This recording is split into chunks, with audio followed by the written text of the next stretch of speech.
একটু light issue আছে আজকে, একটুখানি অসুবিধা আমিও দেখতে পাচ্ছি।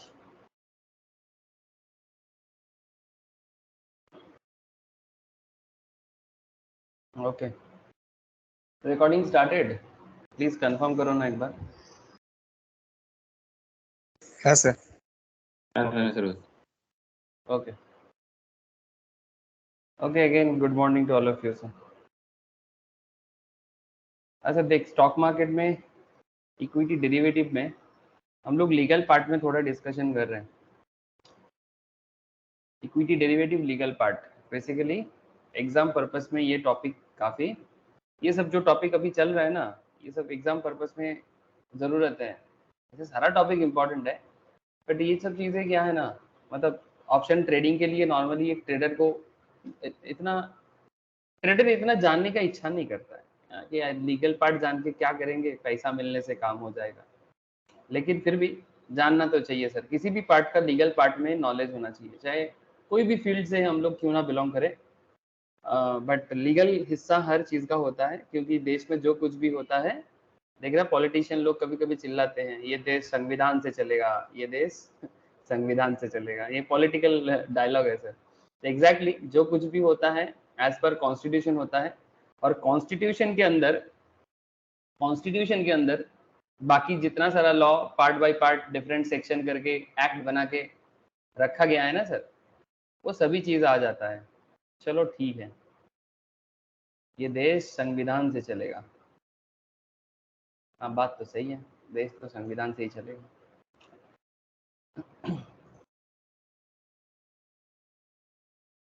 अच्छा स्क्रीन शेयर है, एक बार मुझे बताओ सर। हाँ सर। सुमित चल, मैं वीडियो बंद ऑफ कर दिया, खुश? हाँ ঠিক আছে, স্ক্রিন শেয়ার আছে কিনা বলবি, আজকে অ্যাপে নেই তো আমি, কারণ অ্যাপে না একটা আমার রেড কালারের একটা আমাকে শো করে, বাট আমি ওয়েব থেকে করছি, তো ওয়েবে না এটা শো করে না, তো আমাকে একটু কনফার্ম করে দিবি। কনফার্ম মানে জাস্ট যদি কোনো কারণে স্ক্রিন শো না হয়, তাহলে আমাকে জাস্ট একটু বলবি কি স্ক্রিন শো হচ্ছে না বলে, নাহলে কি আছে না, আমি তো বকতে থাকি তোরা জানিস, তারপর দেখা যাবে স্ক্রিনটাই রেকর্ড হয়নি, তখন ক্লাসটা পরে যারা রেকর্ডিং করবে তারা ব্যাম্বু হয়ে যাবে তাদের। ঠিক আছে, अच्छा इक्विटी डेरिवेटिव करेंटली हम लोगों को कहाँ लेके आया, theoretical part, legal and regulatory environment, इसके बाद अकाउंट्स एंड टैक्सेशन का भी पार्ट कवर कर लेंगे सर। ठीक है, हम लोग आज लीगल एंड रेगुलेटरी का फाइनल पार्ट में थोड़ा बात कर लेंगे, उसके बाद अकाउंटिंग एंड टैक्सेशन आएगा। ठीक है, तो ज़्यादा कुछ और है नहीं सर, अच्छा है कि थोड़ा थियोरेटिकल डिस्कशन हो जा रहा है। ठीक है, नॉर्मली मैं ये सब डिस्कशन कम ही करता हूँ, बट आजकल एग्जाम डिमांड सबका ज़्यादा हो गया ना, इसलिए मुझे करना पड़ रहा है, नहीं तो ना मुझे ये बैठे बैठे रूल्स रेगुलेशंस रटाने का इच्छा नहीं होता है। দাদা একটা কোশ্চেন আছে, কি কোশ্চেন বলো। বলছি কি যে 1992 তে সেবি আসার পরে তো মানে আস্তে আস্তে সেবিরাতেই সব দিয়ে দিল, এবার এখন তো পুরো সেবি কন্ট্রোল করছে, কিন্তু এই 1956 এর কোনো কিছু কি এখন অ্যাক্টিভ আছে নাকি সবই নতুন আপডেট? না না না, এরকম না, সিকিউরিটি কন্ট্রাক্ট অ্যাক্ট যেটা আছে 1956 ওটা এখনো আছে, এরকম নয় কি ওটা ইনভ্যালিড হয়ে গেছে।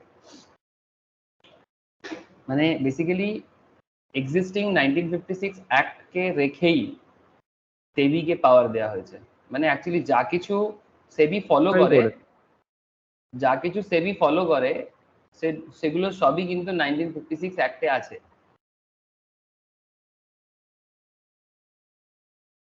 কথাটা বুঝতে পারলি বিশ্ব? হ্যাঁ হ্যাঁ বুঝেছি। মানে 1956 অ্যাক্ট কে ইগনোর করে সেবি কিছু করে না, কিন্তু সেবি কে কিছু স্পেশাল পারমিশন দেওয়া হয়েছে, যদি কোনো পার্টিকুলার ডিসকাশন সেবি অ্যাক্টে করা নেই বা সিকিউরিটি কন্ট্রাক্ট অ্যাক্টে করা নেই, তাহলে সেটা সেবি অ্যাক্টে ইনক্লুড করা হয়েছে। বাট সেবি অ্যাক্টকে ছাড়া কিন্তু, মানে সিকিউরিটি কন্ট্রাক্ট অ্যাক্ট ছাড়া কিন্তু সেবি চলতে পারবে না, এটা কি পয়েন্টটাতেই বলেছে, দেখো ইধার, performing such functions and exercising according to Security Contract Act 1956 as may be delegated to it by the central government। Security contract act के बिना मार्केट अधूरा है। Security contract act is very important sir, because security contract act ही तो है जो पहले आया था सर, है ना। इसी के बेसिस में पहले इंडियन मार्केट को कंट्रोल किया जाता था, बट धीरे धीरे थोड़ा सिचुएशंस बदला, सिस्टम बदला। देख सकते हैं आप, विकिपीडिया में इसका अपडेट मैं दे रहा हूँ आपको। An act to prevent undesirable transactions, मतलब इस एक्ट को लाने के पीछे मेन वजह क्या है, माने what is the main purpose of security contract act 1956। जब ये पर्टिकुलर एक्ट आया था, जो लोग सीएस का क्लास करते हो, आई थिंक चौथा में भी, चौथा को याद होगा, संपद को भी शायद याद हो जाए कि कंपनी सेक्रेटरी क्लास में हम लोग ये वाला कॉन्ट्रैक्ट एक्ट पढ़े थे, याद है। Even CA final as well as CMA final में भी इसका डिस्कशन होता है। चौथा मुने আছে हाँ हाँ बोल। सिक्योरिटी लॉ थी तो अच्छा 1956 सिक्योरिटीज कॉन्ट्रैक्ट। सिक्योरिटी लॉ में मतलब सीएस में एक पेपर ही होता है पूरा सिक्योरिटी लॉ के ऊपर, इसमें पूरा SEBI law A to Z पढ़ा जाता है, और उसके अंदर सिक्योरिटी कॉन्ट्रैक्ट एक्ट एक पार्ट के हिसाब से पढ़ा जाता है। तो बेसिकली मैं उतना डिटेल्स में नहीं जा रहा हूँ, बट इतना मैं बोल रहा हूँ कि क्योंकि मुझे विश्व ने सवाल किया। The Security Contract Act 1956, also known as SCRA, is an act of the Parliament of India enacted to prevent undesirable exchange in securities and to control the working stock exchange in India. ये basically 20 फरवरी 1957 में आया था, और अभी भी ये active law है। Status क्या लिखा है? इनफोर्स। स्टेटस में क्या लिखा है सर? इनफोर्स, लागू है। ठीक है, मैंने अभी चल रहा है, चलने दो। ऐसे धीरे धीरे काफी सारा लॉ में बदल आ रहा है सर, कोड आ रहा है सब। आई थिंक धीरे धीरे लीगल सिस्टम ऑफ इंडिया में काफी बदलाव आने वाला है, और आना भी चाहिए। काफी सारी चीजों में बदलाव आना चाहिए, लेकिन क्या है ना, ये इंडिया है, अच्छा काम पे कोई सपोर्ट नहीं करता है। तुम बुरा काम करो, तुम चोरी करो, घूस लो, है ना, करप्शन करो, तुम्हारे साथ देने वाले बहुत मिल जाएंगे। बट तुम अच्छे के साथ दो, तुम देखना तुम्हारा विरोधी खड़ा हो जाएगा। ये हमारे देश का नेचर है। पता नहीं सर, इस ये वाला नेचर तो पहले कभी नहीं था। विरोधी होना चाहिए, बट विरोधी का मतलब ये नहीं कि हर बात में विरोध करे, अच्छाई का विरोध ना करे सर, है ना। विरोधी का मतलब थोड़ी ऐसा होता है। हाँ, मैं समझ सकता हूँ, डेमोक्रेसी है, विरोध करने का राइट है, पर डेमोक्रेसी के नाम पे झगड़ा करवाना ये कोई अच्छा बात नहीं है सर, ये अच्छा बात है। कोई अच्छा काम, बहुत सारा अच्छा चीज होता है, लेकिन विरोधी को ना अपना लॉजिक मिल ही जाता है, चाहे कोई भी रहे। मैं ये नहीं बोल रहा हूँ कि जैसे currently government BJP lead government है, इसका मतलब ये नहीं कि जब बीजेपी ऑपोजिशन में होते हैं तो बीजेपी कुछ नहीं करते हैं। मेरा ऐसा कहने का मतलब बिल्कुल नहीं था। मेरा कहने का मतलब है कि जब देश के लिए अच्छा है, वो opposition as hello well as leading दोनों को फॉलो हेलो करना चाहिए। हाँ কি হয়েছে? তুই আবার কি বিরোধিতা করবি নাকি? না না বিরোধিতা না, তুমি বললে বলে বলছি, ঠিক আছে। আচ্ছা। এদিকে এদিকে হচ্ছে তোমার কারেন্টলি যদি সিচুয়েশন দেখো, এদিকে তোমার কংগ্রেস ভেঙে হয়েছে এনসিপি, ঠিক আছে। এখানে আবার হুম। কংগ্রেস ভেঙে হয়েছে তৃণমূল। তাহলে তুই বিরোধিতা যখন করে ভেঙেই দিয়েছিস, তাহলে আবার জোট করার মানেটা কি? তার সাথে আবার সীতারাম ইয়েচুরি মানে সিপিএম, বাবা হেভি ব্যাপার। আচ্ছা ঠিক আছে, তুই তুই একদম অ্যাক্টিভ পলিটিক্সে চলে যাচ্ছিস সুমিত। আমি অ্যাক্টিভ পলিটিক্সের কথা এখন বলবো না। কারণ কি বলতো, ক্লাসে বিভিন্ন মানুষজন আছে, তাদের ব্যক্তিগত কিছু মতামত থাকে, আমি সেইগুলোতে আঘাত করতে চাই না। ঠিক আছে, কাউকে আঘাত করার কোনো ইচ্ছা নেই, বাট আমি দেশের জন্য কথা বললাম। আশা করছি সবাই এটা বুঝতে পেরেছে। অ্যাকচুয়ালি ল রেগুলেশন এগুলো দেশের জন্য তৈরি করা হয়, বাট দেশকে বাইরে সেন্ট্রাল রেখে গভর্নমেন্ট শুধু প্রবলেম ক্রিয়েট হয়। এই চল, মানে কিছু একটা বলার দেরি, আগে সেটা নিয়ে একটা কন্ট্রোভার্সি না করলে হয় না। বাজে একটা। চল আগে বড়ো sir, don't create controversy sir. পূর্বার মনে হচ্ছে নেটওয়ার্ক ইস্যু হচ্ছে। পূর্বা, আওয়াজ আসছে? হ্যাঁ হ্যাঁ স্যার, নেটওয়ার্ক ইস্যু হচ্ছে, বারবার করে কেটে যাচ্ছে। ফ্লাকচুয়েশন হচ্ছে। হুম, কেটে, এখানে খুব মেঘ করে এসছে তো কেটে যাচ্ছে বারবার করে। আচ্ছা ঠিক আছে, দেখো কতটা কি করা যায়। হ্যাঁ স্যার। ঠিক আছে। अच्छा आज के की आवे रेगुलेशंस इन ट्रेडिंग, ये वाला होगा क्या? नहीं, ये वाला हो गया था। रेगुलेशंस इन ट्रेडिंग मैंने बता दिया था। आज की पढ़ाबो रे?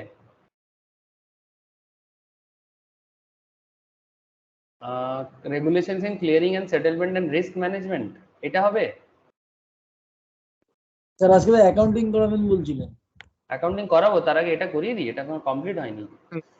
এলভি ভাই গুপ্তার অ্যাক্ট পুরো তো মানে কমপ্লিট হয়নি তো পুরো। একটু বাকি আছে, দাঁড়া। বাকি আছে ভাই এলসি এলসি গুপ্তা ছিল, এলসি গুপ্তা কমিটি এটা। হ্যাঁ এইখানটা একটু বাকি আছে, record to take membership capital এখানে সেগমেন্ট এইখানটা করে দিয়েছি। আচ্ছা রেকमेंडेशनটা হবে না। जैसे चलो एक इंटरेस्टिंग चीज मुझे यहाँ पर मिला, मैं बता देता हूँ एक बार। जैसे कल मैंने आप लोगों को बता रहा था ना क्लियरिंग मेंबर, क्लियरिंग कॉर्पोरेशन का रिस्पॉन्सिबिलिटीज के बारे में। तो यहाँ पर आप एक बार थोड़ा सा देख लो सर, क्या है ना, छोटा छोटा बात कहीं ना कहीं छुपा रहता है और हम लोग आगे निकल पड़ते हैं। बोलते हैं anybody interested in taking the membership of FNO segment मैंने फ्यूचर एंड ऑप्शंस मार्केट में अगर किसी को मेंबरशिप लेना है is required to take membership of capital market and FNO segment. ये बात मैंने कल भी बता रहा था, ये जो डिस्कशन है ये मैं यस्टरडे क्लास में भी बता रहा था।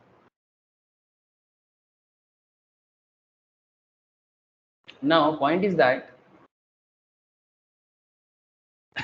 एफएनओ सेगमेंट और कैपिटल मार्केट और होलसेल डेब्ट मार्केट, मैं ये भी बता रहा था आप लोगों को, डेब्ट मार्केट एक बहुत बड़ा एरिया है सर कैपिटल मार्केट में। मतलब इवन इक्विटी से भी बड़ा मार्केट है डेब्ट का, इक्विटी मार्केट से भी बड़ा है डेब्ट market.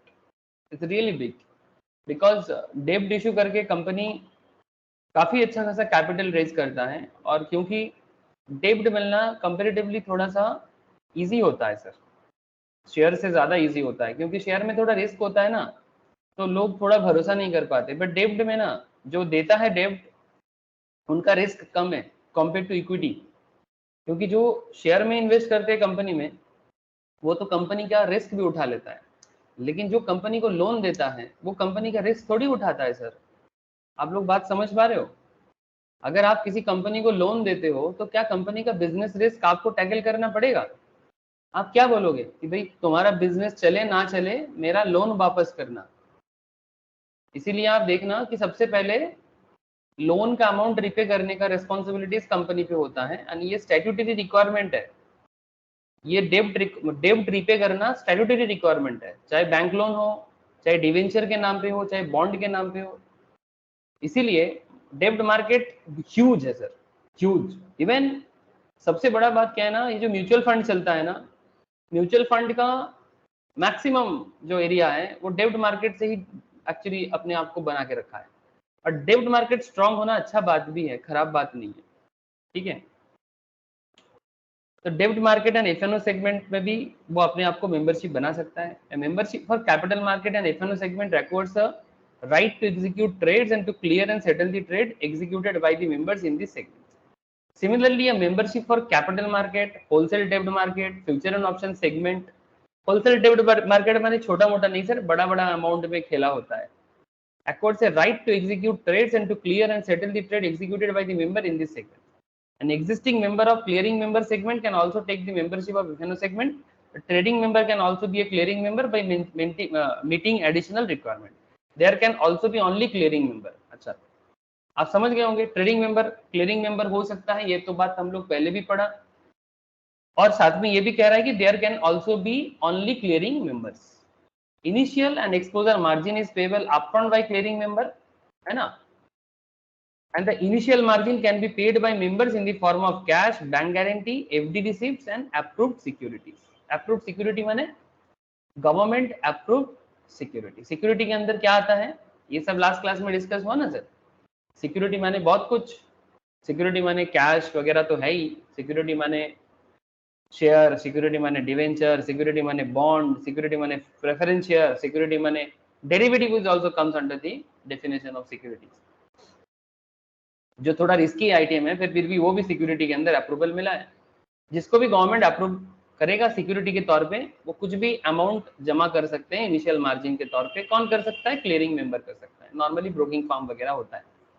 Clearing member who are clearing and settling for other trading member can specify the maximum collateral limit towards initial margin for each trading member. अगर कोई क्लियरिंग मेंबर किसी ट्रेडिंग मेंबर का responsibilities लेते हैं तो वो कुछ कोलैटरल जमा करते हैं, उसमें भी वो बता देते हैं कि कोलैटरल में क्या जमा करना है।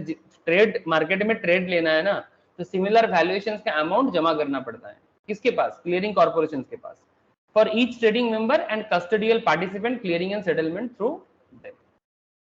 कस्टडियल माने जिसके कस्टडी में ये सब चीजें रहते हैं उनको कस्टडियल पार्टिसिपेंट्स बोलते हैं। अब जो भी जमा करके आप मार्केट में आके मेंबर बनोगे वो सब तो क्लियरिंग सेटलमेंट का पार्ट में हम लोग पहले भी एक बार डिस्कस किया।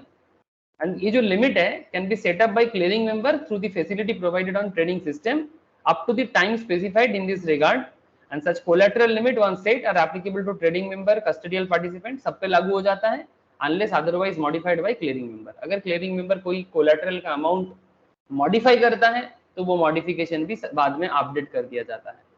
Non fulfilment of their whole or part of the margin obligations, मतलब ये जो क्लियरिंग मेंबर को जो मार्जिन जमा करके सेटलमेंट प्रोसेस में पार्ट लेना होता है ना सर, अगर कोई क्लियरिंग मेंबर ये मार्जिन ऑब्लिगेशन फुलफिल नहीं कर पाते हैं अपने क्लाइंट से लेके ही सर, ठीक है, the non fulfilment of either whole or part of the margin obligation will be treated as violation of the rules. ये जो पब्लिक जो मार्जिन जमा करते हैं सर क्लाइंट, वो अल्टीमेटली क्लियरिंग मेंबर के थ्रू से मार्केट में पहुंचते हैं, वो क्लियरिंग कॉर्पोरेशन में पहुंचते हैं। तो कह रहा है सर कि अगर कोई भी क्लियरिंग मेंबर किसी भी तरह से ये ऑब्लिगेशन फुलफिल करने में वायलेट करता है या बाईलॉज रेगुलेशंस को वायलेट करते हैं और क्लियरिंग कॉर्पोरेशन, उनको पेनल्टी अट्रैक्ट होता है। आप समझ गए होंगे सर, हम लोग लास्ट कुछ क्लास में मार्जिन जमा करने के बारे में काफी बात किया, इवन ऑप्शंस में भी एज वेल एज फ्यूचर में भी। अगर बाई चांस किसी ने प्रीवियस 3-4 लेक्चर मिस किया तो मैं उनको बोलूंगा कि प्लीज एक बार सुन लो ना सर, वहां पर मैंने बात किया सर, आप लोगों ने भी देखा है ना। तो बस वही बात कर रहा है कि अगर ये जो मार्जिन जमा करने का कॉन्सेप्ट आता है जो क्लियरिंग मेंबर क्लियरिंग कॉर्पोरेशन तक पहुंचाता है और क्लियरिंग कॉर्पोरेशन जो भी रूल्स रेगुलेशन इस रिगार्डिंग बना के रखा है, अगर क्लियरिंग मेंबर ये सब चीजों में गलती करते हैं तो उनके ऊपर पेनल्टी अट्रैक्ट होता है। इन एडिशन क्लियरिंग कॉर्पोरेशन में एट इट्स डिस्क्रिशन, अपनी इच्छा से, अपनी इच्छा से और क्या कर सकता है। इन एडिशन क्लियरिंग कॉर्पोरेशन में its discretion and without any further notice to the clearing member initiate other disciplinary action. अच्छा, माने बिना नोटिस का भी डिसिप्लिनरी एक्शन ले सकता है। इंटर एलिया माने connected including withdrawal of the trading facility, market में ट्रेडिंग फैसिलिटी से उनको बाहर कर सकता है और क्लियरिंग फैसिलिटी से भी बाहर कर सकता है। Close out of outstanding positions, imposing penalties, collecting appropriate deposits, invoking bank guarantees, fixed deposit receipt etc. ये सब इन्वोक कर लेगा। मैंने सिंपल बात है सर, पैसा का जगह है, किसी को मारना है तो पैसे से ही मारना है। हेलो, आई होप बात आप समझ पा रहे हो। ये जो जगह है, बैंक গ্যারান্টিটা কি আছে একটু বলে দাও। Bank guarantee is a type of security. Bank guarantee কি হয়? একটা টাইপ অফ সিকিউরিটি হয়, এটা ক্লিয়ারিং কর্পোরেশনসকে দিতে হয় কি যদি কোনো কারণে ফেলিয়ার করে কারা, ক্লিয়ারিং মেম্বার্স, তাহলে ব্যাংক গ্যারান্টি থাকবে, যেটা একটা অ্যাসেটের মতো কোল্যাটারাল হিসেবে কাজ করবে।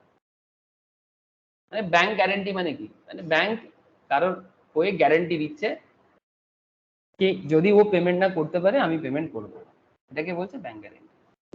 এটা লিকুইড অ্যাসেটের মধ্যে ধরবো তাই তো? হ্যাঁ হ্যাঁ হ্যাঁ, লিকুইড অ্যাসেটের মধ্যে একদম, ठीक है। अच्छा सर, यहाँ पर आप देख सकते हो क्लियरिंग कॉर्पोरेशन के साइड में बीच बीच में थोड़ा सा घूम के आना सर, ठीक है। आप लोग देखोगे यहाँ पर रेपो वगैरह में अभी नहीं जाना है सर, फॉरेक्स सेटलमेंट में भी यही लोग काम करता है, बट इधर नहीं जाना है।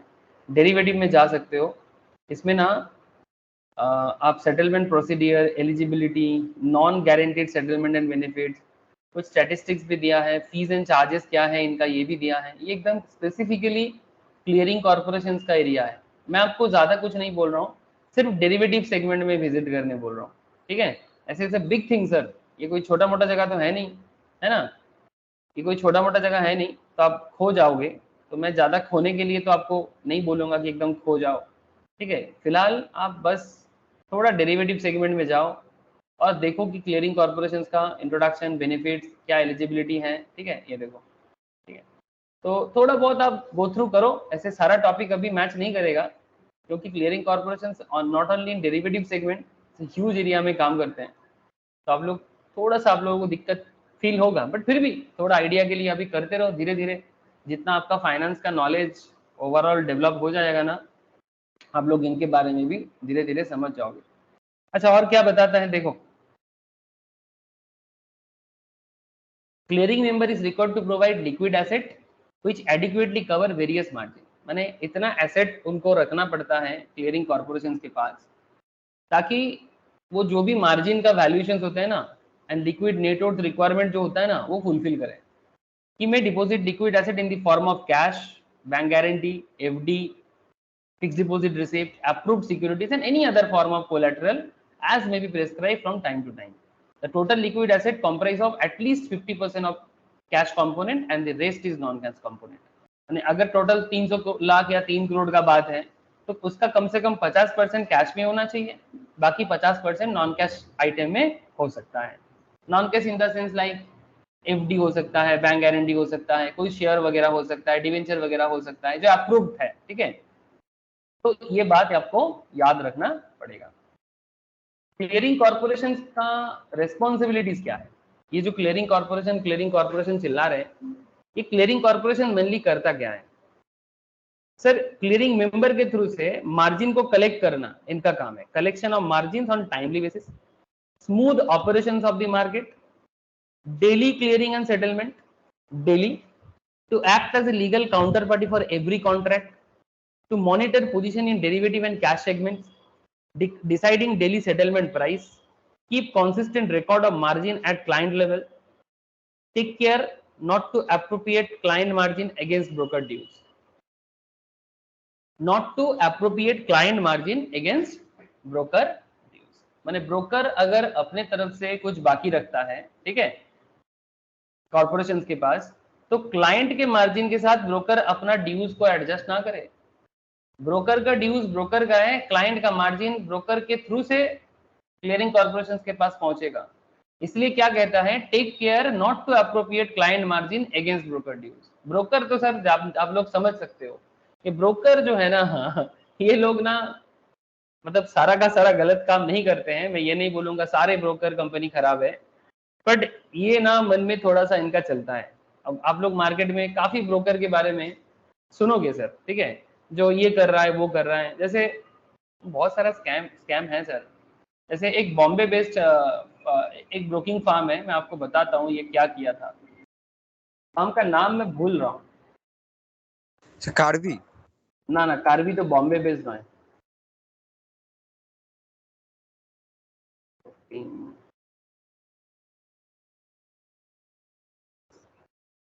पता नहीं, मैं नाम भूल रहा हूँ तो इसी तरह से सर्च कर रहा हूँ।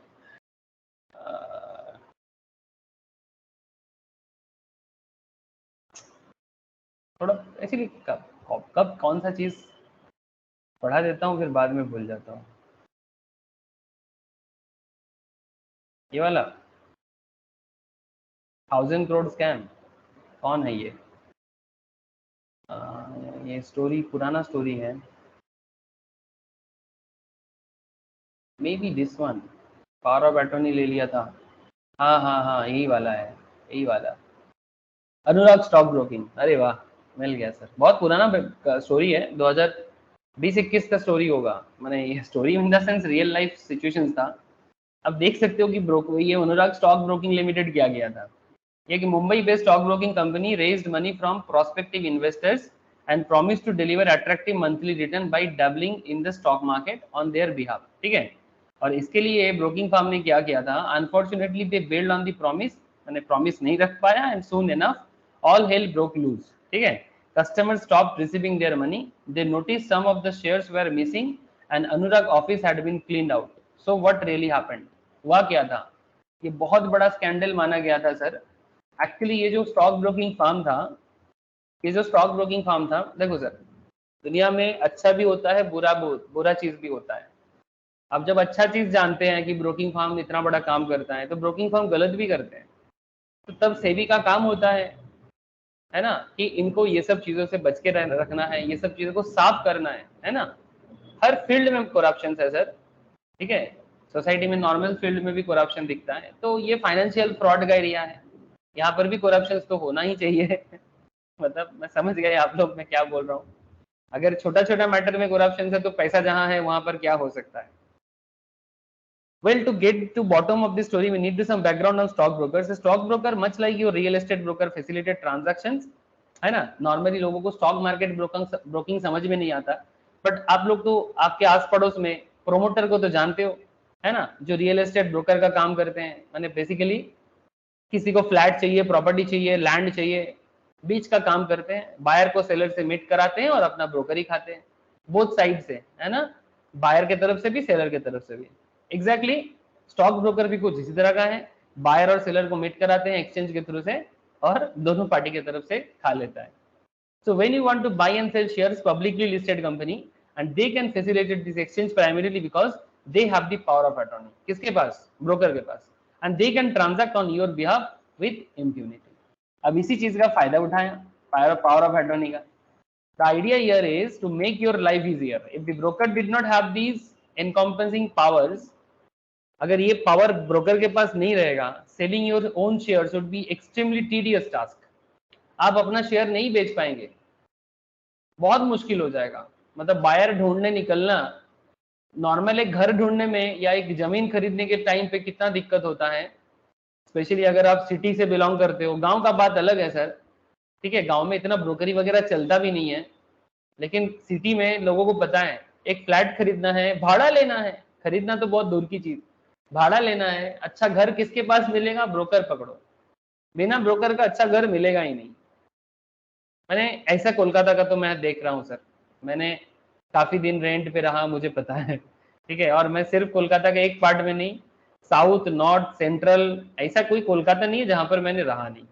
ड्यू टू एजुकेशनल पर्पस, पढ़ाई के लिए जब आए थे, तो मैं हर पार्ट में रह चुका हूँ, तो मुझे पता है, थोड़ा बहुत आइडिया है. आप लोगों को भी पता होगा कि क्या हालत होता है घर ढूंढने में, जो भी हो. तो अल्टीमेटली ब्रोकर के बिना अगर रियल एस्टेट में यह हालत होता है, तो शेयर मार्केट में क्या हालत हो सकता है. For instance, customer would be expected to share a physical delivery instruction slip with their broker before executing a sale order in the absence of power of attorney. अगर power of attorney नहीं होता है तो क्या होता है sir? Customer would be expected to share a physical delivery instruction slip with their brokers before executing a sale order. अगर power of attorney नहीं है तो ऐसा कर सकते हैं. Imagine doing this each time you want to execute a trade. It would be a logistical nightmare. मतलब हर बार physical bill बना के, डिलीवरी इंस्ट्रक्शन स्लिप बना के बेचना बहुत मुश्किल हो सकता है.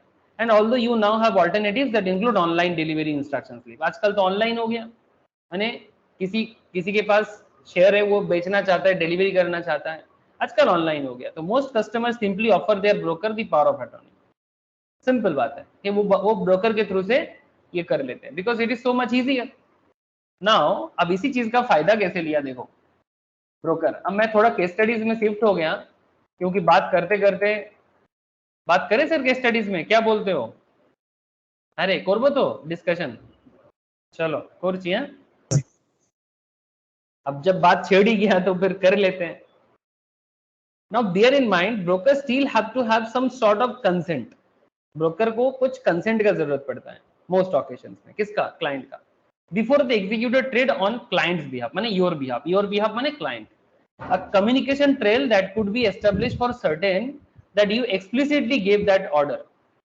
If they don't follow these guidelines, you can take it up with SEBI, जो रेगुलेटर है. अगर वो लोग आपका बात फॉलो नहीं करता है तो आप सेबी के पास लेके जा सकते हो.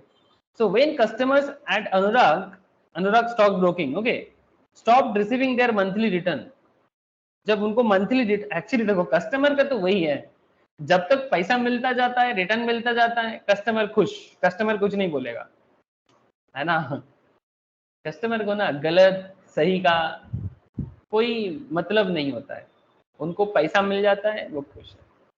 जैसे सरकार की तरफ से जब लोगों को पैसा मिलता है, सरकार की तरफ से नहीं, मैं तो कहूँगा जब पॉलिटिकल फंडिंग होता है वोट से पहले, कहाँ से पैसा आ रहा है, पैसा इलीगल है कि लीगल है, डजंट मैटर सर, पैसा आ रहा है, वोट के टाइम पे देख लेंगे.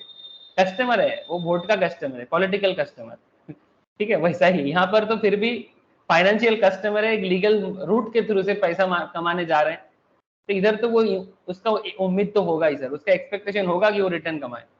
लेकिन जब रिटर्न आना बंद होगा तब उनको ठिकाना आएगा, अरे भाई रिटर्न आना क्यों बंद हो गया, जरूर हमारे पैसे लेके कुछ तो कर रहा है. They went looking for the asset they owned. अब उनको ये चिंता आया कि भाई उनके पास जो एसेट था उसका क्या हो रहा है. That is shares that were being traded on their behalf. And when they notice they know longer held the share either. जब उनको नोटिस हुआ कि उनके नाम पे शेयर अभी है ही नहीं, दे begin suspecting the broker. After all only brokers have the withdrawal wherewithal to move share inconspicuously from one place to another. क्योंकि पावर ऑफ अटॉर्नी दिया रहता है, कोई दे देता है. And they believed the owners of the broking firm had sold these shares and used the proceeds to invest and trade elsewhere. समझ रहे हो सर? अनुराग ने क्या किया, क्लाइंट के बिहाफ में बेच दिया और वो पैसे दूसरे जगह में लगा दिया. And they had good reason to suspect this because the broker assessment of what stock the client owned was not tallying up with another independent assessment from the entity that is responsible for holding your demat account. Think of a demat account. ये जो demat account होते हैं, जो basically NSDL and CDSL के पास होते हैं. Demat account is a special place where you can safely store all the shares you own. It's imperative to your cause. In the online universe, you no longer need to have physical copy of share certificate. आज के date में किसी के आज से 15, 20 साल, 25 साल, 30 साल पहले जब शेयर होता था किसी के पास तो फिजिकल कॉपी होता था, सर्टिफिकेट की तरह, जैसे आप लोगों का कॉलेज सर्टिफिकेट होता है. लेकिन आज के डेट में ऑनलाइन यूनिवर्स आ गया and you no longer need to have physical copy of share certificate to authenticate your ownership. You simply need a digital copy. However, if you have a digital copy, you need a digital locker to hold this stuff. And Demat account facilitated this electronic storage and two entities. मैं अभी बात कर रहा था, जुग जुग जियो, NSDL and CDSL. ठीक है, बहुत दिन जिंदा रहेगा सर ये लोग. सर ये लोग कौन है? सर ये सेबी का ही एंटिटी है, बट इंडिपेंडेंट एंटिटी है. इनका अलग से मार्केट में शेयर भी मिलता है. अरे इसमें से किसी का एक शेयर आ रहा है ना, आईपीओ आ रहा है. किसका? CDSL का. স্যার এসে গেছে তো সিডিএসএল তো লিস্ট CDSL তো আছে, NSDL আসছে তাহলে. আমি খবর পেয়েছিলাম, তথা আমাকে বলেছিল. কে আসছে? NSDL আসছে না CDSL আসছে না চলে এসছে? CDSL তো আছে, মানে আমার ইনভেস্ট করে হ্যাঁ, প্রফিট করে CDSL আছে, তাহলে NSDL আসছে. ওই আর কি, আমি একটু কনফিউজ হয়ে গেছি. এই তো টু বি অ্যানাউন্সড NSDL এর আইপিও আসছে, ন্যাশনাল সিকিউরিটি डिपॉजिटरी लिमिटेड. अच्छा होगा शायद, शायद नहीं, अच्छा होगा क्योंकि यही दो है ना. और অ্যাপ্লাই हाँ, করে কি দেয় হয়েছে এটা? বিএসএনএল হ্যাঁ, আইপিওর জন্য মেবি তোমার ডিআরএইচপি ফাইল করবে কিছুদিনের মধ্যে ওদের BSNL বিএসএনএল. करते थे. अच्छा देखो, तो फिर ये जो पूरा डीमैट अकाउंट का इलेक्ट्रॉनिक सिस्टम है, ये NSDL CDSL के पास होते हैं, offer this service, and they are also responsible for a few other things, but let's not muddy water of diving in this. मतलब एक्चुअली जब कुछ घोटाला होता है तो NSDL CDSL का भी तो खबर होना चाहिए ना कि भाई डीमैट से शेयर कहाँ चला गया, है ना. अब चलो मैं NSDL CDSL के बारे में इधर भी बात नहीं कर रहा है ऑथर, हम भी नहीं करेंगे. Anyway, when the numbers did not add up, customers stormed the gates at Anurag, है ना. कस्टमर को तो पकड़ेगा, but the brokerage firm simply passed the buck, stating unequivocally that it had nothing to do with this whole fiasco. मतलब उनको कुछ नहीं करना है इसके अंदर, वो फंसना नहीं चाहता. But that's a bit hard to believe because nearly 2 months ago, the owners were found running an unauthorized derivative advisory service through an associate company, Om Sri Sai Investment. Customer क्या कर रहा था, इसी अनुराग ब्रोकिंग के through से कोई Shri Sai investment के नाम पे कोई एसोसिएट कंपनी है जो क्लाइंट को डेरिवेटिव एडवाइजरी दे रहा था. Using client money of course and for the uninitiated derivative trading is extremely risky business. You all know that and you have the potential to take a few lakhs and make crores out of it, है ना. आप लाख से करोड़ भी कमा सकते हो, but one small mistake अगर हो जाता है ये वाला मार्केट में, could wipe you clean and put you in a hole, माने आपको पूरा खत्म कर देगा. The only way to stay alive there is to put up more money. When you don't have the money, however, you are forced to sell everything you and your client own, है ना. माने यहाँ पर अनुराग ने क्या सारा derivative में गवा दिया, क्लाइंट का भी खुद का भी, है ना. ट्रेडिंग मेंबर का उसके पास लाइसेंस था ना, तो सारा काम कर सकता था. So missing shares from clients accounts are not exactly unheard of this business, है ना. ऐसा पहले भी हुआ था, जो अनुराग के केस में हुआ है. In fact, their derivative trading license was only recently suspended. Recently इसको suspend भी किया गया when certain irregularities began to crop up.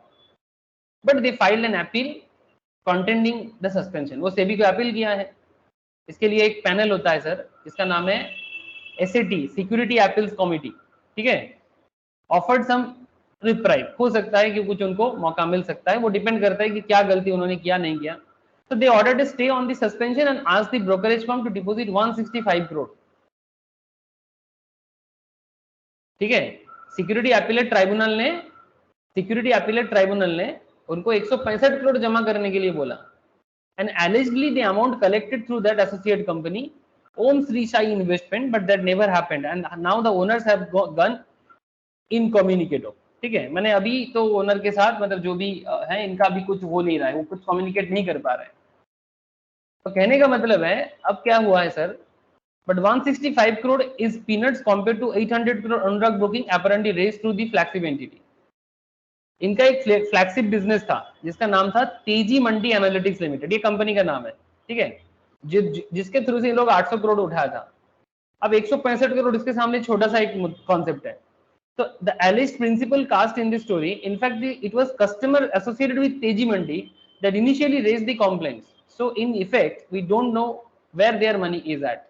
We don't know if all the shares exist, and poor unsuspecting investors have been left in lurch with very little recourse. यानी ये सवाल है, ये सवाल का जवाब बाद में मिला है कि नहीं, इसका खबर तो मुझे भी बाद में नहीं मिला. आप लोग चाहो तो रिसर्च कर सकते हो कि क्या जिन शेयर होल्डर का शेयर गुम हो गया था या अनुराग के पास इसका कोई जवाब नहीं था, इसको बाद में कुछ मिला कि नहीं मिला.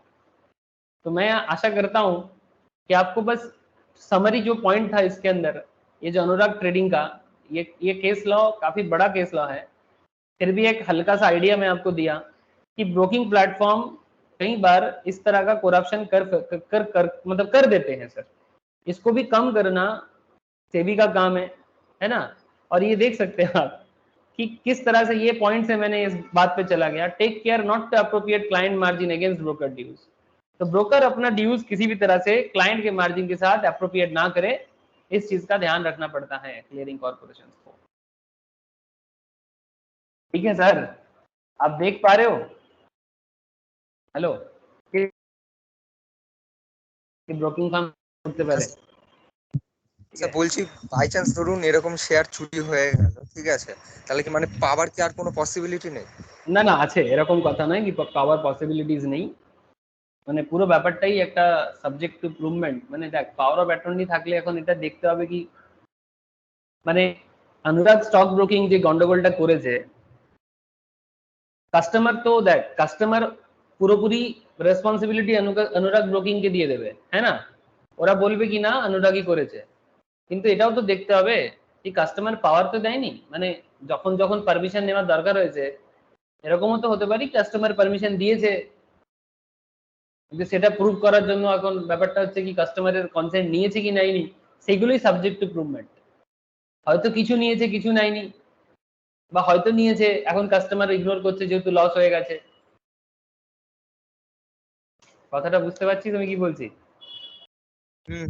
তো তবে এখন তো যে কটা ব্রোকিং ফার্ম রয়েছে আর যাদের ডিমান্ড আছে সবার তো পাওয়ার অফ অ্যাটর্নি ক্লায়েন্টের কাছেই থাকে, কিন্তু মানে ট্র্যাডিশনাল সিস্টেমে এখনো অনেক ক্ষেত্রে পাওয়ার অফ অ্যাটর্নি ব্রোকারকে দেওয়া হয়, কারণ বড় বড় অনেক ক্লায়েন্ট আছে যারা পার্সোনাল লেভেলে যদি থাকেও না, ওরা ওটা অ্যাকচুয়ালি ব্রোকারের থ্রুতেই কাজটা করে নেয়.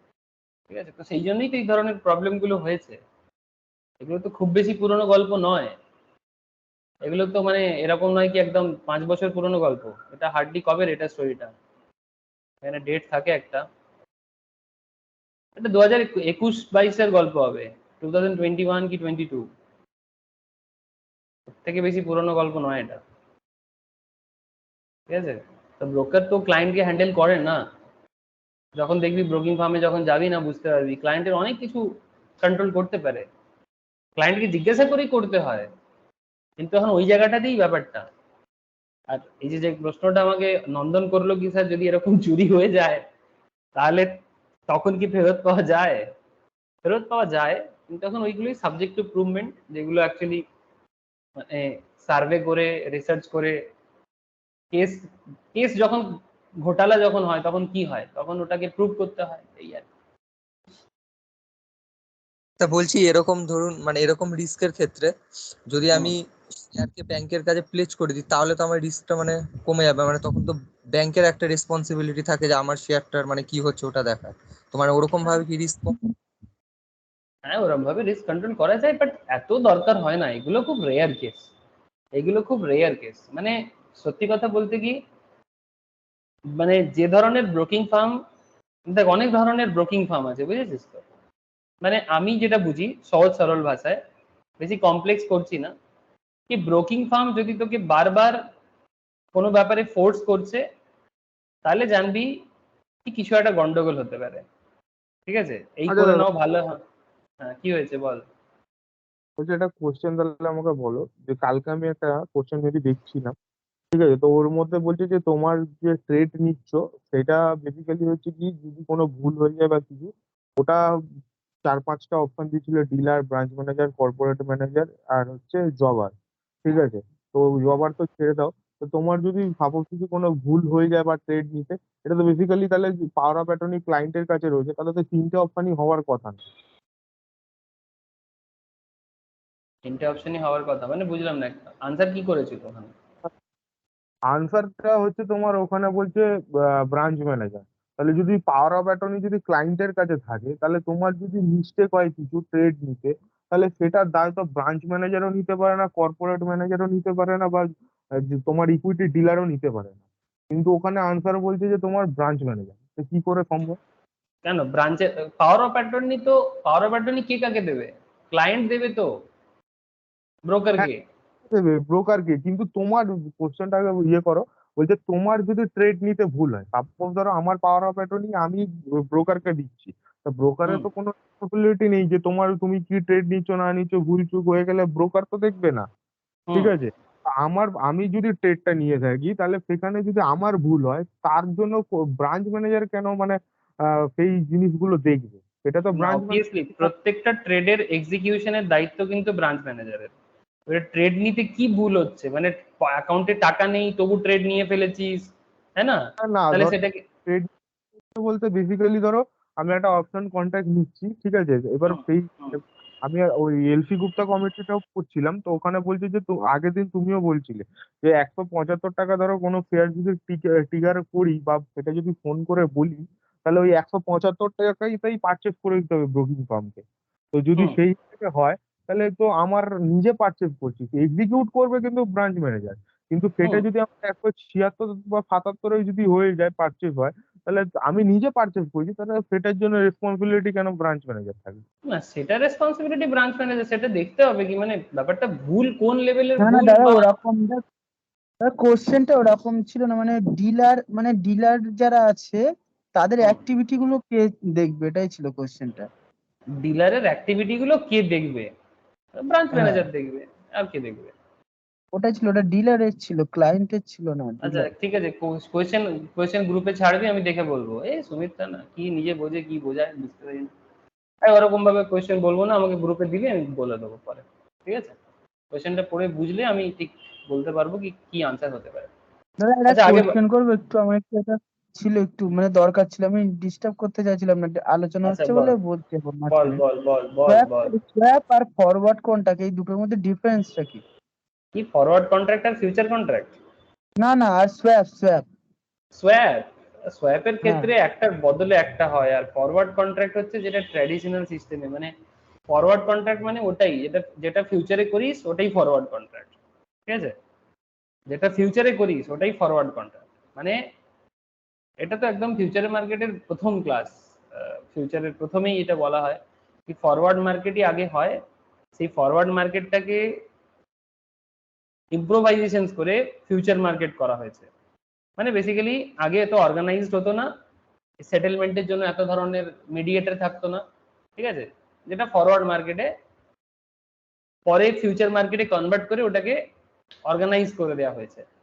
আর সোয়াপিং যেটা, সেটা হচ্ছে সোয়াপিং এ কি হয় জানিস তো, মানে সোয়াপিং কনসেপ্ট একটু ডিটেলস কনসেপ্ট, একটু বোঝাতে এটা মানে কিরম বলবো, একটু ডিটেলসে বোঝাতে হবে, একটু পুরো অফবিট হয়ে যাচ্ছে এখন, বাট এটুকু বলতে পারি কি অ্যাসেট ট্রান্সফার করতে হয়। সোয়াপ কথার মানে হচ্ছে অ্যাসেট ট্রান্সফার, মানে একটা বায়ার আর সেলারের মধ্যে দুটো আলাদা আলাদা অ্যাসেট ক্লাস ট্রান্সফার হয়ে যায়, সেটাকে বলছে সোয়াপিং। আমি পরে ডিটেলস বলবো, ঠিক আছে? আমি এখন আর সোয়াপের ভেতরে ঢুকছি না, আমি তোকে পরে বলে দিচ্ছি কি সোয়াপটা এক্স্যাক্টলি কি হয়, ঠিক আছে? কারণ এখন এটা একটু একটু অফবিট ডিসকাশন হয়ে যাবে, বাট বেসিক্যালি এটুকু জেনে রাখ কি ফরওয়ার্ড হচ্ছে ফিউচারেরই একটা ওল্ড ভার্জন, আর সোয়াপিং হচ্ছে ওই ধরনেরই একটা কনসেপ্টের উপর তৈরি করা অ্যাসেট ট্রান্সফারের একটা খেলা, যেটাকে সোয়াপিং বলে, ঠিক আছে? যেটা চলে, এখনো চলে মার্কেটে। আমি পরে ওটার ব্যাপারে ডিসকাশন করে দেবো, বা আমি রিসেন্টলি আবার ফিউচার বেসিক করাবো না, তখন আমি আবার সোয়াপটাকে তুলে নেবো, আর নাহলে আমি হোয়াটসঅ্যাপে বলে দিচ্ছি একটু পরে সোয়াপে কি হয়, ঘটনাটা বুঝে যাবি। আচ্ছা একটু আগে বাড়ি। হ্যাঁ,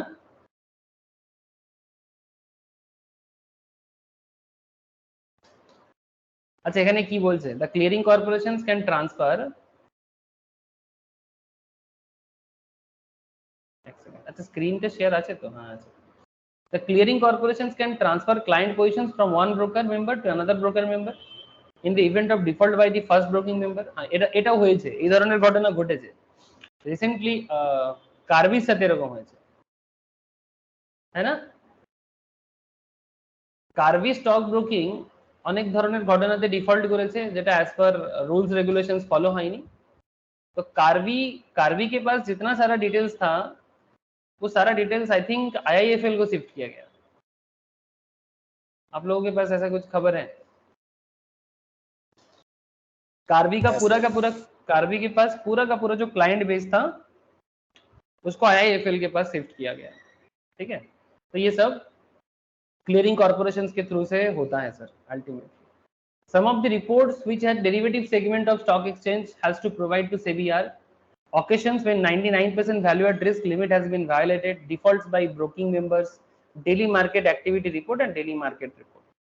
अच्छा, main objective of trade guarantee fund, एक कॉन्सेप्ट है ट्रेड गारंटी फंड। अब चलो देखते हैं ये क्या है। ट्रेड गारंटी फंड क्या है? टीजीएफ बोलते हैं इसको। To guarantee settlement of bona fide transactions of the members of the exchange, to inculcate confidence in the minds of market participants and to protect the interest of the investors in securities। and इसको trade guarantee fund के नाम से बोला जा रहा है, जो basically bonafide transactions को सेटल करने के लिए। बोनाफाइड का मतलब क्या होता है सर? कोई मुझे बता सकते हो? What is the meaning of bona fide? মানে কি বলবো, ট্রু, তাই তো? বোনাফাইডের এক্সাক্ট মানে কি হয় লতে? बोनाफाइड মানে তো সত্যি, মানে অ্যাকচুয়াল ট্রুথটা। ट्रू, हाँ ट्रू, वही मैं बोल रहा हूँ, ठीक है, ट्रू। तो basically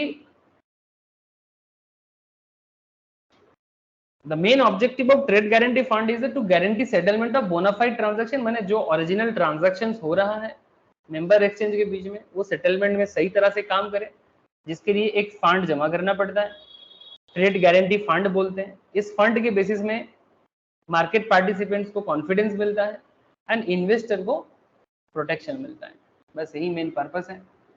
All active members of the exchange are required to make initial contribution towards trade guarantee fund for the exchange। जो भी एक्टिव मेंबर होता है एक्सचेंज का, उनको ये ट्रेड गारंटी फंड देना पड़ता है, जिसको टीजीएफ बोलते हैं। मैंने मार्केट में पैसा है, अगर कोई सेटलमेंट में कोई इशू हो, ताकि क्लाइंट को प्रॉब्लम ना हो, क्लाइंट को अपना पैसा मिल जाए, क्योंकि जब जब मार्केट में क्लाइंट को किसी कारण से सेटलमेंट में दिक्कत होता है ना, तो क्लाइंट का भरोसा उठ जाएगा। तो अगर आप एक मेंबर की तरह एक्सचेंज में आ रहे हो सर, तो एज ए मेंबर आपके पास इतना पैसा तो होना चाहिए कि कभी भी किसी भी तरह का डिफॉल्ट से मार्केट को बचाने के लिए, या क्लाइंट का जो रेस्पॉन्स कॉन्फिडेंस है उसको हमेशा मोरली बूस्ट करना है और डाउन कभी नहीं करना है। सिंपल बात है ना, बैंक में पैसा रखते हो और अगर बैंक आपको टाइम पे पेमेंट नहीं करता, आपका सेविंग्स अकाउंट से अगर आप पैसा नहीं निकाल पाते, आपके एफडी से अगर आपको पैसा निकलने में दिक्कत हो जाता है, तो आपका बैंक से भरोसा उठ जाएगा। ये sir no? That is the concept sir. मतलब बैंक के पास हमेशा इतना पैसा तो मेंटेन करना चाहिए, ताकि उतना फंड होना चाहिए कि जो भी पैसा जमा करके रखा है उनको वापस करे। लेकिन सर इसमें बैंकिंग बिजनेस का भी एक बहुत इंटरेस्टिंग कॉन्सेप्ट रहता है। ये लोग आप लोग जब बैंकिंग वगैरह, हाँ बोलो सर बोलो। বলছে মানে এই লিকুইডিটি মেনটেন করার জন্য ওই capital adequacy ratio, cash reserve ratio আর ওই হ্যাঁ হ্যাঁ হ্যাঁ, এইগুলো बैंकिंग এ চলে exactly, capital adequacy ratio, reserve ratio, ठीक है। तो एग्जैक्टली यहाँ पर मार्केट में उसको ट्रेडिंग गारंटी फंड इस तरह का नाम से पुकारा जा रहा है। বুঝতে পারলি?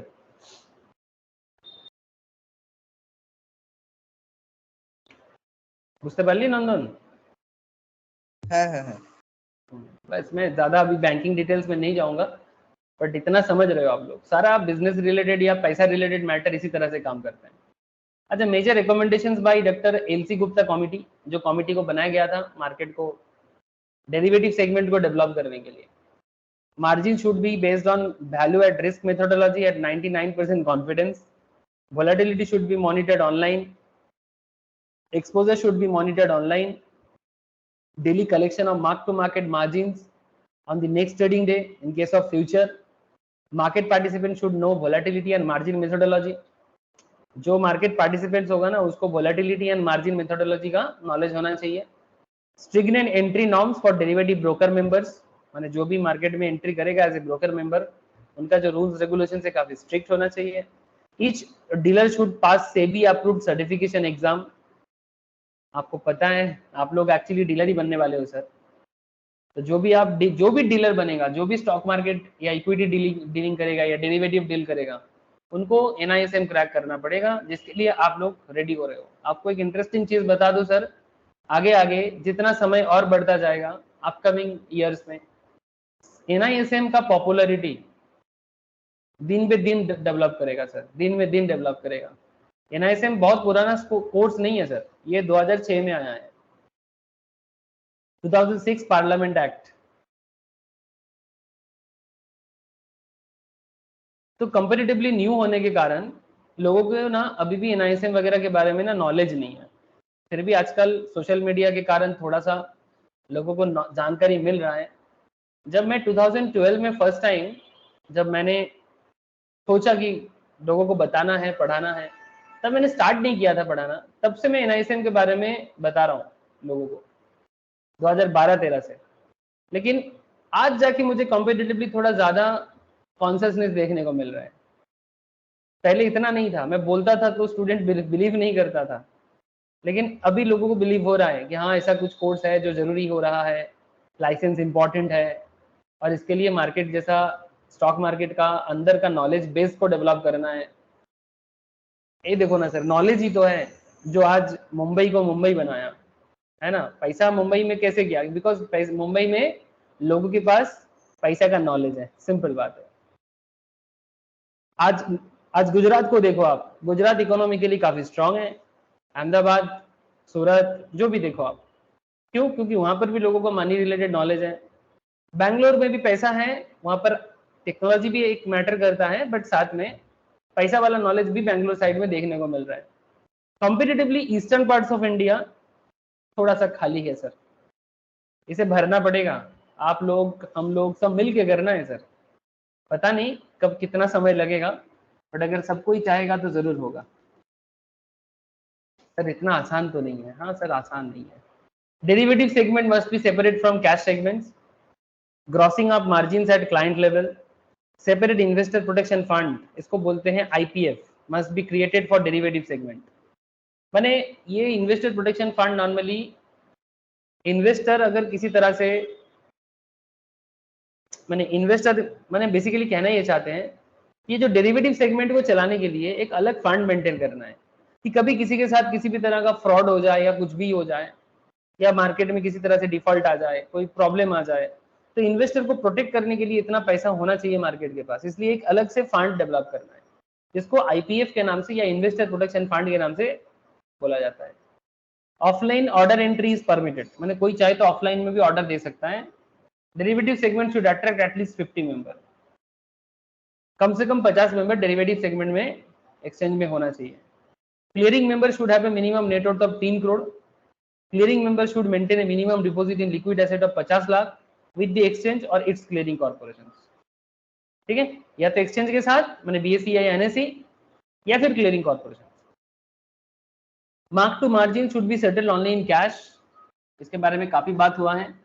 Both speculators on traders and hedgers, देखो मार्केट में जैसे कि स्पेकुलेशन का मैटर करता है तो ये तो मानना पड़ेगा, तो बोथ स्पेकुलेटर्स और traders and hedgers are required for healthy derivative market, है ना, रिक्वायर्ड फॉर ए हेल्दी, माने जो भी स्पेकुलेशन करे, ट्रेडिंग करे, हेज करे, उनको एक हेल्दी डेरिवेटिव मार्केट देना चाहिए। Both exchange and SEBI should work together in regulating the derivative market. Exchange should regulate at operational day-to-day level, while SEBI will oversee the process and formulate policy. Exchange का काम यही है कि वो day to day operations को regulate करे, और सेबी का काम है जो वो सारा चीज को ऊपर से बैठे बैठे देखे, ठीक है। इट्स लाइक घर के बड़े की तरह, जैसे ना घर को चलाने वाले कौन होते हैं, घर को चलाने वाले घर के वर्किंग पीपल होते हैं। जैसे अगर मैं बात करूं, आप लोग अभी अगर स्टूडेंट हो, एग्जांपल दे रहा हूं, तो आपका पेरेंट्स जो है वो घर चलाते हैं, पेरेंट्स मिड एज में आते हैं, 50, 55, 45, जो भी जिसका पेरेंट्स का जो भी एज हो, मान के चलते हैं सर 40 से लेके 60 के रेंज में पेरेंट्स का एज है, ठीक है। जो स्टूडेंट है वो पढ़ाई करते हैं, लेकिन घर पे जो बड़े होते हैं लाइक ग्रैंडफादर या ग्रैंडमदर, ये लोग सर घर के बड़े होते हैं, इनका काम क्या है, घर का नियम कानून बनाना, कोई गलत चीज ना हो उसको देखना, लेकिन डे टू डे ऑपरेशंस में इनका कोई फंक्शन नहीं होना चाहिए। इसीलिए घर में बड़े का इतना कदर होता है। जिस घर में बुजुर्ग नहीं है, और अगर बुजुर्ग है तो वो बुजुर्ग जैसा काम नहीं करता है, तो वो चिंता का बात होता है, ठीक है। गार्जियन होना चाहिए सर, ठीक उसी तरह का सेबी एक गार्जियन की तरह काम करता है, ठीक है। गार्जियन लेस फैमिली बिखर जाता है सर। जिस फैमिली में गार्जियन नहीं है ना, जिस फैमिली में पॉलिसी नहीं है, वो फैमिली का हालत क्या होता है। तो ये मार्केट को एक फैमिली की तरह फील करो, आप समझ जाओगे कि सेबी क्या करता है, एक्सचेंज क्या करता है। Mutual fund should be allowed to hedge in derivative segments, mutual fund को हेजिंग करने का परमिशन है। डिटेल्स डिस्कशन हम लोग म्यूचुअल फंड क्लास में भी पढ़े हैं सर, या जो भी म्यूचुअल फंड आगे आगे पढ़ेगा उनको तब भी बताया जाएगा कि म्यूचुअल फंड किस तरह से हेजिंग करता है डेरिवेटिव मार्केट में, और इनकम करते हैं सर, अच्छा खासा कमाते हैं, और अपना फंड को भी मैनेज कर सकता है, रिस्क मैनेज कर सकता है। Mutual fund should be allowed to hedge in derivative segment. Hedging करना मैंने वही जो कल बात कर रहे थे ना, आपके पास एक पूरा फंड है, आपको लग रहा है कि मार्केट गिर जाएगा, तो आप अगर ऑलरेडी बाइंग पोजीशंस पे हो तो आप सेल करके एक अनदर पोजीशन लेके अपना रिस्क को कंट्रोल कर सकते हो। That is a basic concept of hedging. बाकी मैं फ्यूचर बेसिक में जब आऊंगा ना, तब मैं आपको हेजिंग के बारे में वापस बात करूंगा सर, क्योंकि वहां पर हेजिंग में बात होता है। Derivative should begin with index future and other product should be introduced in a phased manner. तो जब फर्स्ट टाइम ये कमिटी आया था तो सबसे पहले इंडेक्स फ्यूचर में ही स्टार्ट हुआ था डेरिवेटिव, इसके बाद धीरे धीरे बाकी प्रोडक्ट जो आजकल देखने को मिलता है वो आया है sir. Members' exposure should be linked to the amount of liquid asset maintained by them with the clearing corporations. Cross margining माने linking overall cash and derivative positions for margining is not permitted. Cross margining is not permitted. माने आप cash के साथ derivative positions को, माने cash market and derivative market को आप अलग मतलब क्रॉसली टैकल नहीं कर सकते। Cash segments of the market cash segments है, डेरिवेटिव है, दोनों को अलग अलग मेंटेन करो, क्रॉस मार्जिनिंग मत करो। मैंने सिंपल बात कर रहा हूं सर, अगर मार्केट में ये जो कैश मार्केट है, अगर आपको ब्रिटानिया का शेयर लेना है, आप ब्रिटानिया का बाय करोगे, जितना शेयर बाय करना है उतने का फंड जमा करके बाय कर सकते हो। अगर ब्रोकर आपको मार्जिन हेल्प करता है, आप उसका भी हेल्प लेके करते हो, लेकिन कैश मार्केट का जो सेगमेंट है वो कैश है। और अगर यही चीज मैं यहाँ पर ब्रिटानिया का फ्यूचर या ब्रिटानिया का ऑप्शंस में बात करूं, तो इसका हिसाब किताब अलग है, ये सेगमेंट अलग है, ये सेगमेंट अलग है, दोनों क्रॉस मार्जिनिंग एप्लीकेबल नहीं है। इसीलिए बोला cross margining is not permitted, linking overall cash and derivative positions for margining not permitted. All client should pay margins, broker should not fund margin of client. ये स्टार्टिंग में ही रिकमेंडेशन था, ठीक है। In the long run India should have a national level clearing corporations. Client should be provided with a risk disclosure document by brokers, and brokers should keep margin collected from client in a separate bank account. Brokers cannot use margins for any purpose except for payment of such margin to the clearing corporation.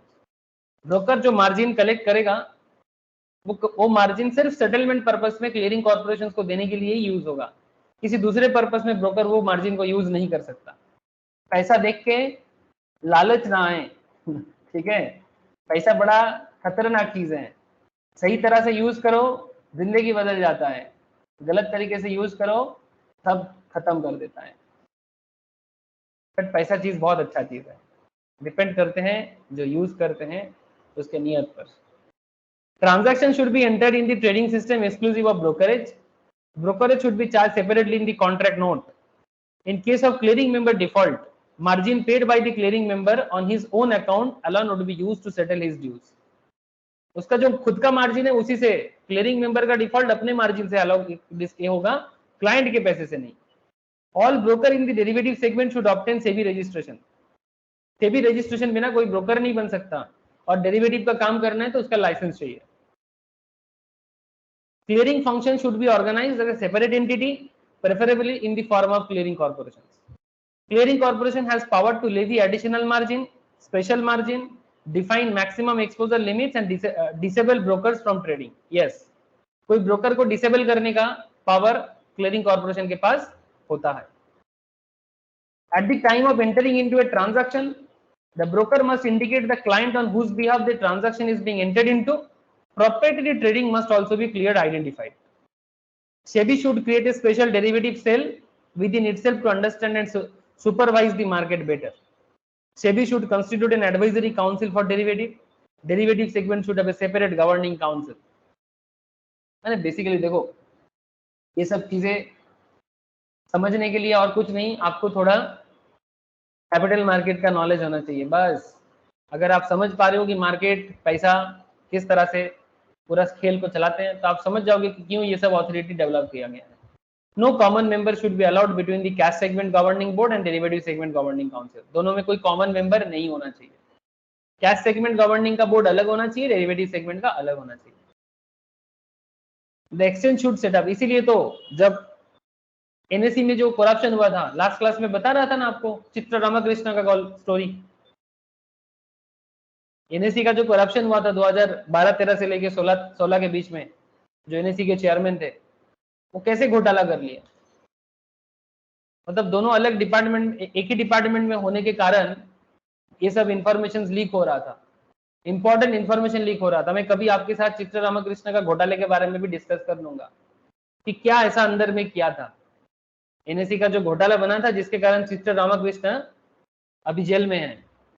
इसे educated lady, ऐसे देखो women empowerment का बात करते हैं हम लोग आजकल कि देश में वुमेन एम्पावरमेंट पहले से काफी अच्छा हो रहा है और होगा भी। इंडिया हमेशा वुमेन एम्पावरमेंट में बेस्ट है सर, बट बीच में थोड़ा खराब हो गया है। हम लोग सोचते कि यूरोपियंस आके हमें सिखा के गया, बात गलत है सर। हम लोग जितना देव देवी को पूजते हैं, मतलब देवी जितना हम लोग पूजते हैं ना, इतना देवी को तो दुनिया में कोई नहीं पूजता, ठीक है। लेडीज देवी, देवी माने क्या, जो लेडीज भगवान है, ठीक है। तो हमारे देश में ये लोगों को भगवान का दर्जा ऐसे नहीं मिला, कभी किसी जमाने में ये लोग अपने जगह में बड़ा टॉप लेवल बिलोंग करता था, चाहे लक्ष्मी हो, सरस्वती हो, दुर्गा हो, काली हो, जो भी हो। आप समझ रहे हो मैं क्या कहना चाहता हूँ। और फिर बड़े बड़े और भी मतलब नॉलेजेबल पर्सन के नाम आते हैं सर, अगर आप कभी वेद पुराण पढ़ते हो तो आपको पता लगेगा। तो मैं कहना ये चाहता हूँ कि इंडिया में वुमेन एम्पावरमेंट का बात करना नहीं चाहिए, बिकॉज इंडिया में लेडीज को कभी भी अंडर एस्टिमेट नहीं किया गया इन आवर ओरिजिनल कल्चर। वो अलग बात है कि मेडिवल पीरियड में बहुत सारा चीज बदल गया है। सच्चाई को जाने तो अच्छा लगेगा सर, जो सच्चाई है ना, अपने कल्चर से जुड़ जाओ तो समझ जाओगे। लेकिन मेरे को आजकल खराब ये लगता है, ये चित्र रामकृष्ण, ये आपका क्या बोलते हैं चंदा कोचर, ये क्या एग्जाम्पल सेट कर रहे हैं। फिर बाद में ऐसा बात करेगा, देखो लड़की को पावर दो तो ऐसा होता है। लेकिन हाँ, ऑपोजिट में अरुंधति भट्टाचार्य को भी देखना चाहिए, जिन्होंने एसबीआई को एक अलग लेवल में लेके गया। तो दोनों साइड का पिक्चर है, ऐसा नहीं है, बट फिर भी खराब एग्जाम्पल सोसाइटी के लिए बहुत खराब हो जाता है। एक खराब चीज पूरा बर्बाद कर देगा। Derivative trading must be through online system. Disaster recovery site is a must in case of computer failure. ठीक है, मतलब एक कंप्यूटर फेल होगा तो ऐसा नहीं होना चाहिए कि सारा डेटा चला गया, कोई दूसरा कंप्यूटर डेटा स्टोरेज के लिए रहना चाहिए। ऐसा नहीं कि एक कंप्यूटर फेलियर तो सारा computer failure. Information about derivative segment must be disseminated over at least 2 information vending network, Reuters and Bloomberg, उनको परमिशन मिला था, ठीक है। एटलीस्ट 2 इंफॉर्मेशन वेंडिंग नेटवर्क के थ्रू से खबर मार्केट में आना चाहिए। All brokers of the cash segments will not automatically become member of the derivative segment, ठीक है। अगर कोई कैश सेगमेंट में ब्रोकरी का काम कर रहा है इसका मतलब नहीं कि उसको डेरिवेटिव मिल जाएगा। Efficient cash market is a must for the healthy derivative market. देखो कोई कोई बोलता है कि हमें कैश मार्केट नहीं समझना है, बट कमिटी क्या बोलता है कि अगर कैश मार्केट हेल्दी नहीं होगा तो फ्यूचर मार्केट या डेरिवेटिव मार्केट कभी भी हेल्दी नहीं होगा। जब कैश मार्केट हेल्दी हो जाएगा तो फ्यूचर मार्केट भी हेल्दी हो जाएगा, क्योंकि यही तो अंडरलाइन है।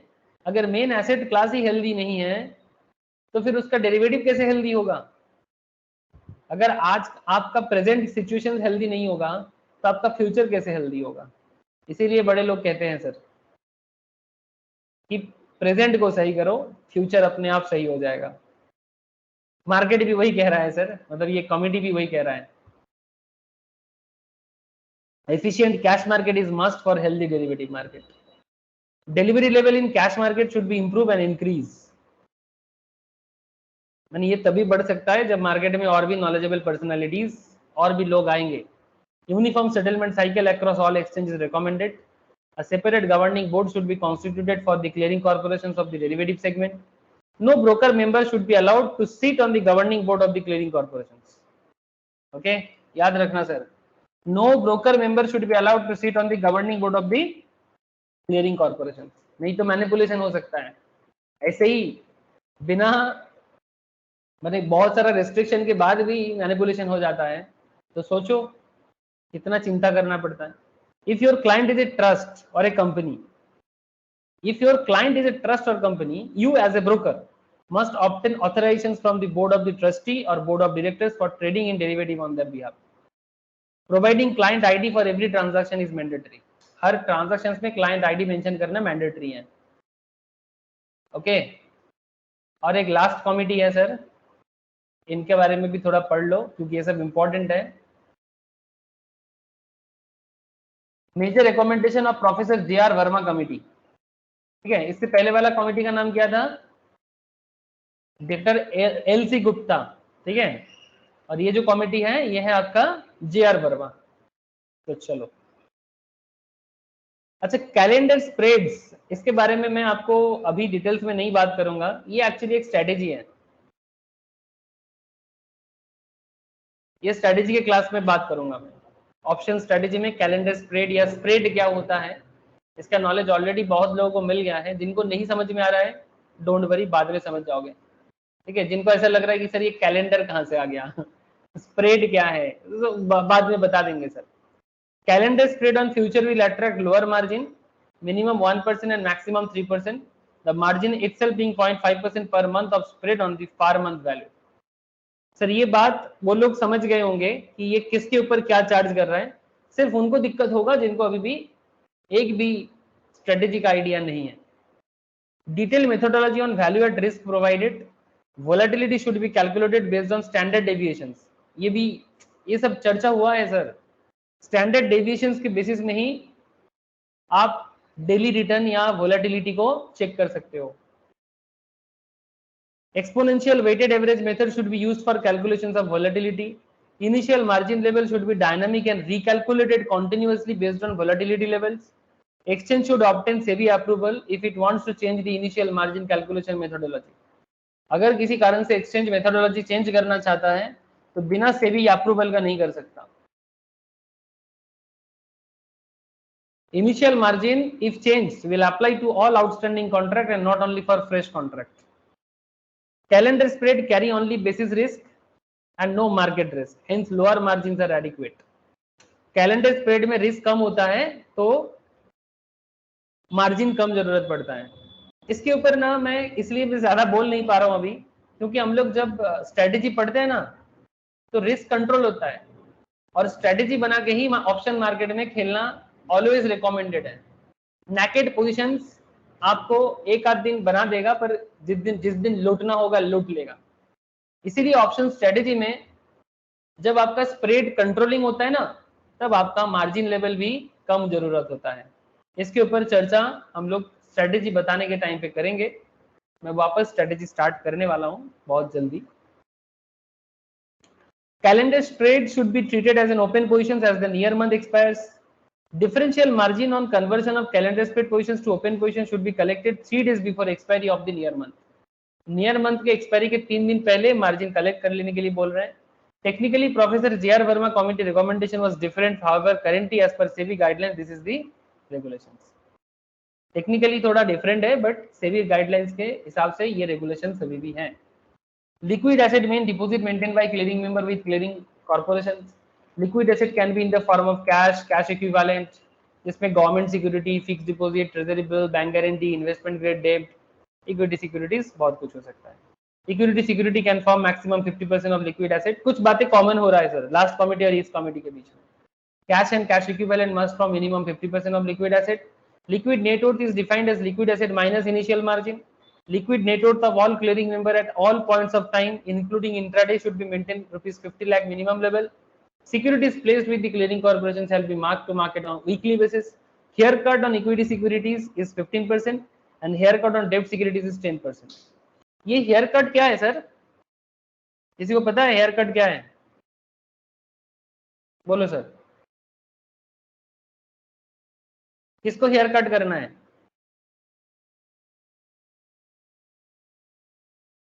हेलो,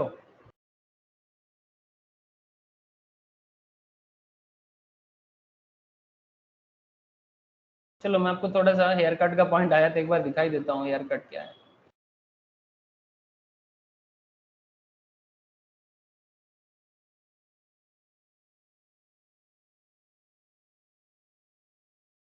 हेयर कट किसको बोलते हैं आप थोड़ा सा जान लो सर।